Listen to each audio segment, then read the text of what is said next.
The mother of my kid looked me dead in the face and swore up and down that the baby wasn't mine, swore it on her own mother's life.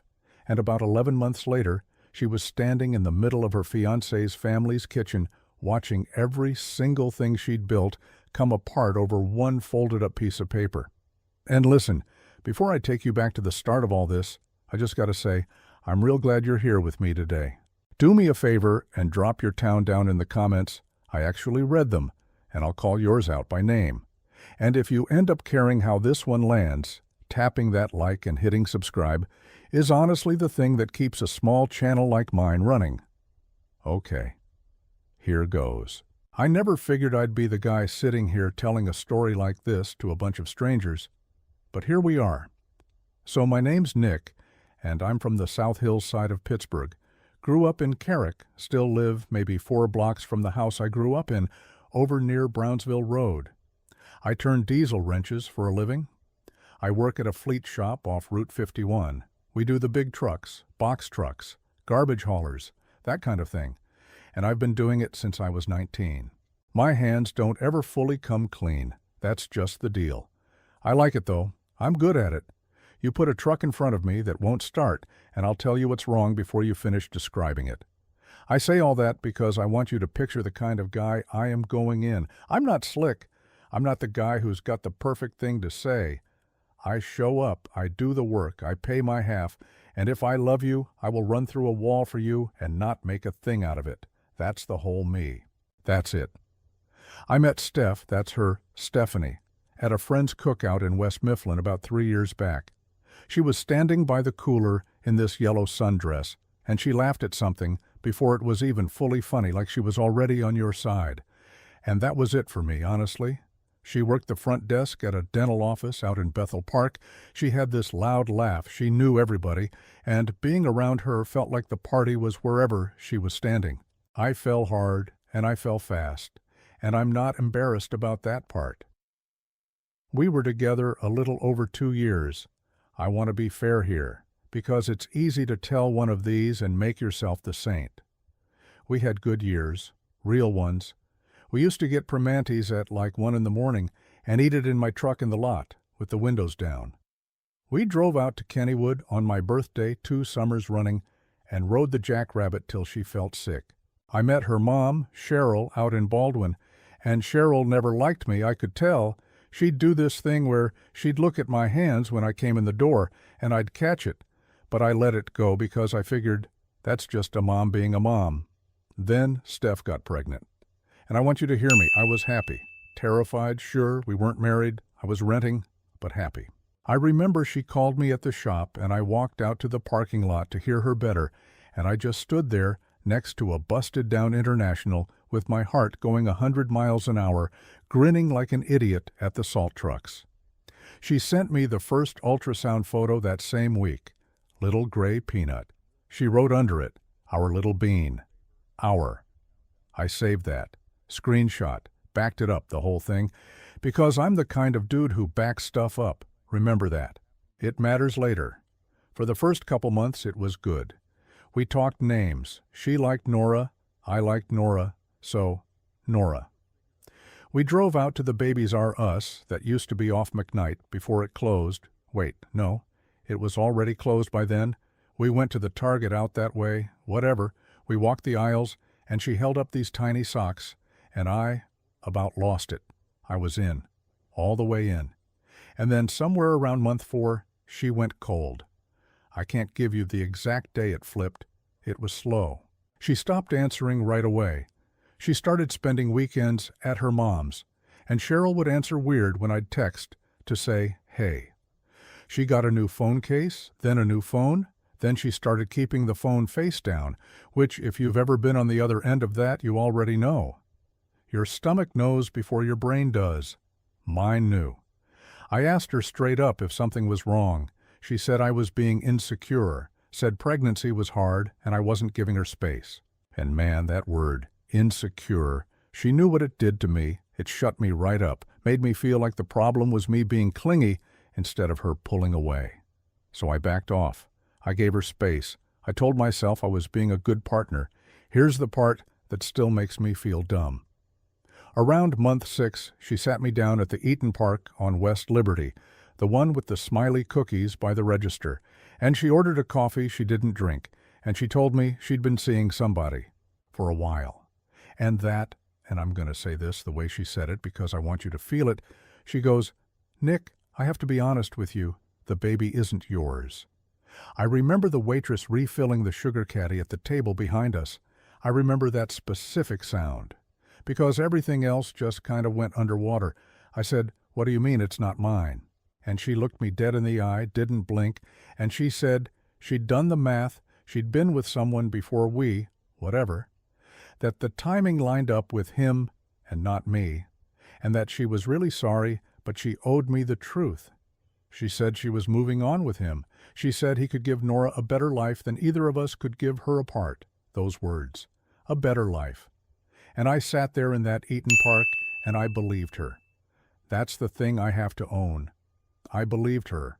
Because why would somebody swear that? Why would a woman look at you over a cup of coffee and lie about who fathered her kid? It's such an insane thing to lie about that your brain just goes, well, it must be true. Nobody would do that. So I paid for the coffee she didn't drink, and I walked out to my truck, and I sat in the Eaton Park parking lot for about 45 minutes, not moving. And then I drove home to Carrick, and I didn't tell a single soul for 2 days. That was supposed to be the end. She'd made it real clear. Don't call, don't come by, it's cleaner this way. And I almost let it be the end. But then a couple things started eating at me. First one, the math didn't math. She said the timing lined up with this other guy from before us. But I knew when we got together, and I knew when she told me she was pregnant. And I'm not a genius, but I can count. The peanut in that first ultrasound photo, the one she captioned, "Our little bean," the dates on that were dates when it was me and only me. There was no before us window. It didn't fit. Second one, my buddy Rocco. I've known Rocco since St. Basil's. He tends bar down on East Carson on the south side. And about a week after the Eaton Park thing, he calls me and goes, "Hey, don't be weird, but was Steph seeing some guy in a Devlin automotive quarter zip?" And I go, "A what?" And he goes, "Tall guy, real clean, throwing money around. I've seen her in here with him a few times the last couple months. Thought you should know." Devlin Automotive. If you're from the South Hills, you know the name. They got the dealerships out on Route 19 in McMurray, the billboards on the Parkway, the whole Devlin family, they're country club people out in Upper St. Clair. And the guy Steph was with was the son, Colin Devlin. So now I'm sitting there, and the picture's rearranging itself in my head. She didn't leave me because the baby wasn't mine. She was leaving me for the money. And the baby not being mine was the story she needed to tell so the money would work. Because you can't show up to the Devlins pregnant with the diesel mechanics kid, but you can show up pregnant with Collins. And that's when I stopped being sad and got real quiet instead. Different kind of quiet. I need you to understand, I wasn't even mad about the leaving, not right then. People leave. It hurts. You survive it. What I could not get past was the idea that my kid, my Nora, was going to grow up out in Upper St. Clair calling some guy in a quarter-zip dad, and I was going to be a guy who didn't even know she existed sitting in Carrick because Steph decided my daughter was a better fit for her plans as somebody else's. No, not happening. So the first thing I did, and I want to be honest that I did it wrong at first, I called Steph. I shouldn't have led with a phone call, but I was hot. She let it go to voicemail. I texted. I said, "I don't think the baby's not mine. I think you're lying, and I want a test." 3 little dots came up, went away, came up, went away. And then nothing for 2 days. Then I got a text, but it wasn't from her. It was from Danielle. Danielle's her best friend since high school out in Brentwood, and Danielle and I always got along. We'd tailgated Steelers games together. She came to my 30th. So Danielle texts me this long paragraph, and it's all, "Nick, please, for Nora's sake, let it go. You know, Steph would never lie about something like this. You're going to traumatize a baby. Be the bigger person." And there's this one line in there. She goes, "Colin's a good guy, and he's going to take such good care of them. Don't blow this up." And I read that line about 6 times. Because think about it. Why is Steph's best friend texting me a speech about what a good guy Colin is. Why does Danielle care whether I let it go? If the baby genuinely wasn't mine, none of them would need me to let anything go. There'd be nothing to let go of. The only reason you send that text is if there's something to protect. That text told me everything. Danielle wasn't defending the truth. She was defending the story. She was in on it. So here's what I did instead of getting into a text war I'd lose. I stopped talking to all of them, cold. I went quiet, and I went and did the one thing none of them thought the diesel mechanic would actually do. I got a lawyer, not some big shark. A guy named Dave Pisani, family law, little office up in Mount Lebanon. My uncle knew him. I sat in his office on a Tuesday on my day off, still had shop grime under my nails, and I told him the whole thing, the Eaton Park, the ultrasound photo I saved, the dates, Rocco seeing her with Colin, the Danielle text. And Dave leaned back and he goes, "Nick, in Pennsylvania, if you believe you're the father, you don't need her permission to find out. You file to establish paternity, and the court orders genetic testing. She can't stop it. Doesn't matter who she's marrying." And I swear to you, something in my chest just let go a little for the first time in 3 weeks. She'd built this whole thing on the idea that I'd just believe her and walk away, on me being too decent and too gutted to fight.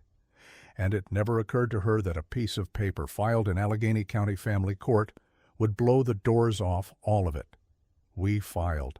Petition to establish paternity, and I asked for genetic testing right in it. Now, the thing about filing in family court, it's not a text you can leave on read. It's official. It gets served.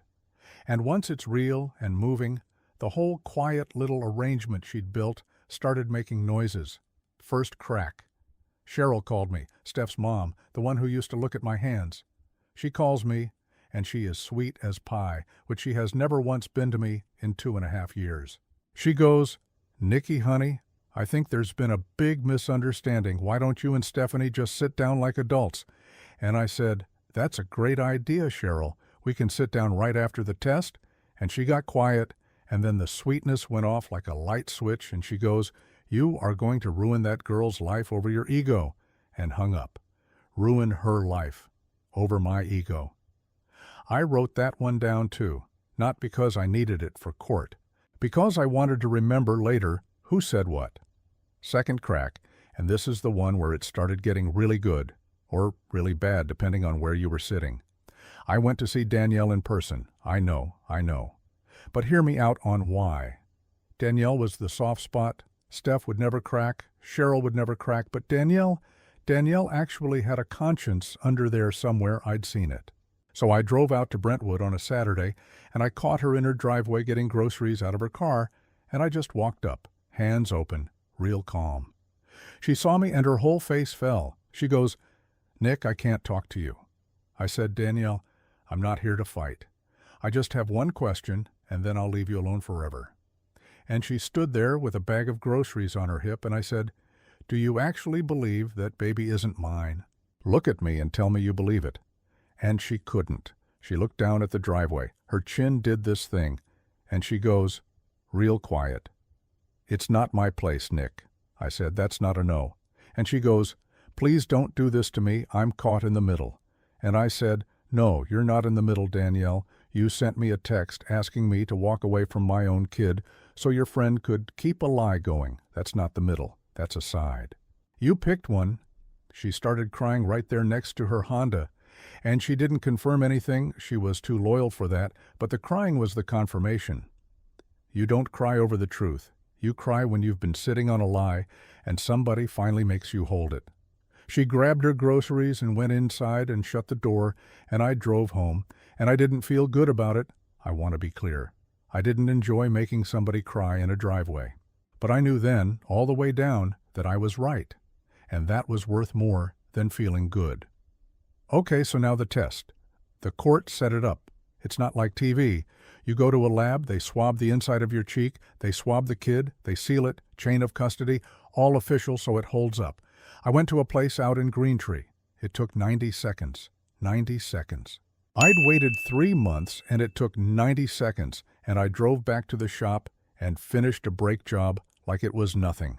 Steph fought the baby getting swabbed, tried to delay. Her lawyer filed something, but you can't really fight a court-ordered test when a man's filed to establish paternity. It happened. Nora got a little cheek swab out in the same lab.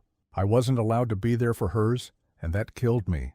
That the first time I'd be that close to my own daughter, I wasn't even in the room, but I told myself soon, soon. And then you wait. Couple weeks.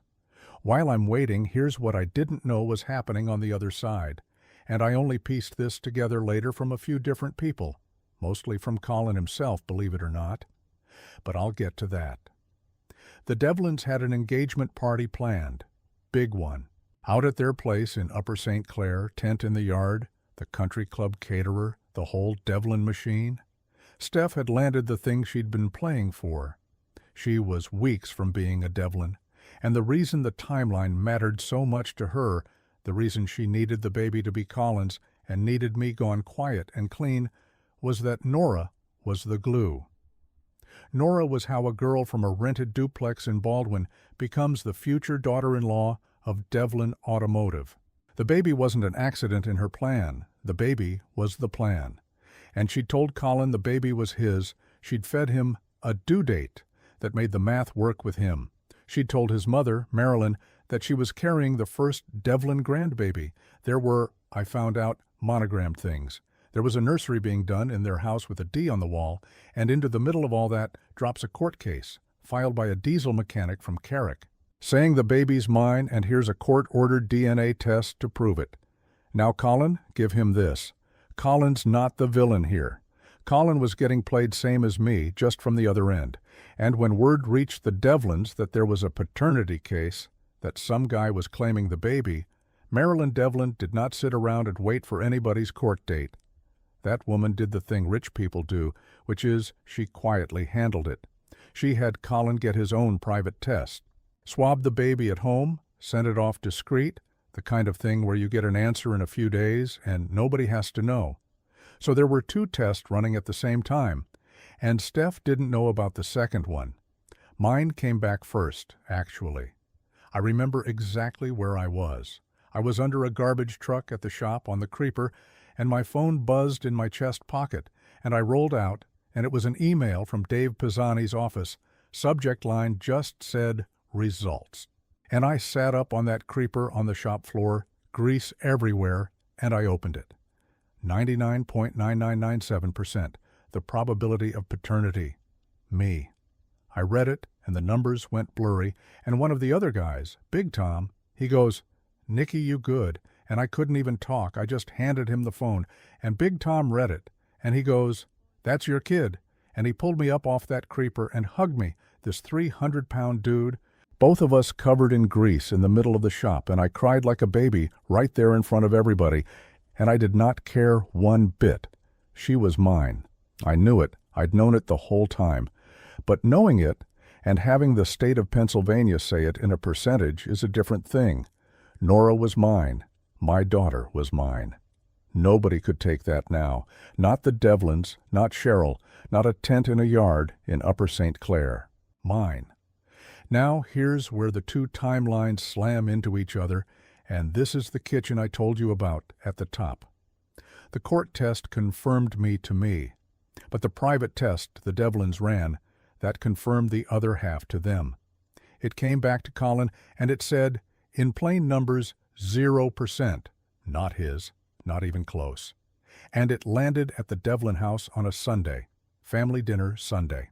Marilyn had the result in her hand, and Colin had it, and Steph walked into that house thinking she was 3 weeks from a wedding. And she walked into a kitchen where 2 people already knew everything. I know how this scene went because Colin told me himself weeks later over a beer, which I still can't fully believe, but I'll get there. Marilyn didn't yell. Rich people don't yell. She just put the paper down on the kitchen island, slid it across the marble toward Steph, and said, "Explain this to me." And Steph looked at it, and the whole thing, the whole 2 years of construction, the front desk laughed, the sundress, all of it fell off her face at once. Colin said she went white. She started in with, "There has to be a mistake. The lab, somebody swapped. It's that other guy harassing us." And Marilyn, ice cold, goes, "The other guy's test says he's the father. Ours says my son isn't. There's no mistake, Stephanie. There's just you." And Colin, and this is the part that gets me, Colin said the thing he couldn't get past wasn't even that the baby wasn't his. It was that she'd looked him in the eye every single day for months and let him paint a D on a nursery wall. Same move she pulled on me at the Eaton Park. Look you dead in the eye and lie. She had one trick and she ran it on both of us. Steph tried everything in that kitchen. Cried, said she loved him, said the baby could still be theirs, they could raise Nora together, none of it had to change. And Marilyn Devlin, standing in her own kitchen, said the sentence that I think about more than any of the rest of it. She said, "You didn't want my son, you wanted a life you couldn't build yourself, and you were going to use a baby to get it." And here's the timing, the part that still gives me chills. That was a Sunday. And that same Sunday afternoon was my very first court-ordered visitation. My first time getting Nora. And the exchange location, because Steph was staying out there, was the Devlin house. So I drove out to Upper St. Clair in my truck, my beat-up truck with the shop magnet on the door, up their long driveway, past the landscaping, and I parked behind a Devlin automotive loaner. And I walked up to that big front door with an empty car seat I'd bought used off Marketplace and cleaned for 3 hours. And I rang the bell, not knowing that I was walking into the exact moment the whole thing came down. The door opened, and it was Marilyn. And she looked at me, the diesel mechanic she'd never met, standing on her step with a car seat, and something in her face just softened isn't the word. But she looked at me like she finally understood who the actual honest person in this whole mess had been the whole time. And she said, real quiet, "You must be Nick." And I said, "Yes, ma'am." And she said, "Come in, your daughter's ready." And I walked into that kitchen, and there was Steph, standing at the island with her makeup gone, and Colin over by the window, not looking at anybody, and the paper still sitting there on the marble. And Steph saw me, and saw the car seat in my hand, and she opened her mouth, and for the first time in the entire 2.5 years I'd known her, nothing came out, not one word. The girl who always had the perfect thing to say, and the room she'd built her whole life inside of, was collapsing around her, and she had nothing. I didn't gloat. I want you to know that. I'd earned a gloat and I didn't take it, and not because I'm a saint, but because there was a baby and a bouncer in the next room, and she was mine, and she was the only thing in that house that mattered. Marilyn walked me into that room, and there was Nora, and man, little Peanut from the ultrasound, real now, actual, with these fat cheeks and Steph's exact eyes, and I swear my own nose, and I picked her up for the first time in my life, and she grabbed my thumb, my greasy thumb that never fully comes clean, and I about went down right there on that rich people's hardwood. Steph came to the doorway and tried. She goes, "Nick, we can figure this out. We can co-parent. We don't have to make it ugly." And I just looked at her, holding our kid, and I said, "We're going to co-parent, Steph, through Dave and through the court. That's the only place you and me talk now." And I carried Nora out that front door and buckled her into the used car seat in my beat truck, and I drove her down out of Upper St. Clair and back to Carrick, and I have never in my life driven the speed limit that carefully. Now let me close the loops for you, because I hate when a story leaves them hanging. The wedding, obviously, done. The Devlins were out that same week. And here's a thing about people like that. They don't just quietly step back, they close ranks. And the whole South Hills Country Club world that Steph had spent 2 years clawing into, that door didn't just shut, it locked. And it locked with her on the outside and the story of what she'd done on the inside. She didn't lose a boyfriend. She lost the entire life she'd traded my daughter to get. Cheryl, the mom, the one who told me I'd ruin her girl over my ego. Last I heard, she was telling anyone who'd listen that I set the whole thing up, that I somehow tricked her daughter into being a liar, which take a second with that one. But nobody's really listening to Cheryl these days. Danielle actually called me, months later, and she said she was sorry, and she meant it. She said she'd known basically the whole time, and she'd hated herself for that text she sent me, and she asked if we could ever be okay. And I told her the truth, which was, Danielle, I don't hate you, but I can't have people around Nora who could look me in the face and help somebody take her from me. And she said she understood. And that was that. Some loops you close by leaving them closed. And Colin. Colin's the one that still surprises me. About a month after all of it, he texted me out of nowhere and asked if I'd get a beer with him. And I almost said no, but we met at a place in Dormont, and we sat there, two guys who got run through the exact same machine, and we just kind of, compared notes. He wasn't a bad guy. He got used same as me. Toward the end, he said something I've held on to. He goes, "You know, she'd have gotten away with it if you'd just believed her." And I said, "Yeah." And he goes, "Why didn't you?" And I said, "Because I saved the ultrasound photo. Because I'm the kind of guy who backs stuff up." He laughed. First real laugh either of us had had about the whole thing. As for Steph, we co-parent now, on paper, through lawyers, careful and cold and clean. I have real custody, court-ordered. It's mine, and nobody's taking it. She sees Nora too. I'm not out here trying to erase her mother. That's not what this was ever about for me. I just wasn't going to be erased. And I got to tell you about the quiet. My little place in Carrick, when Nora's down for the night, and it's just me on the couch with the game on low, there's this quiet in the house now that used to feel like something missing, and now feels like something I earned.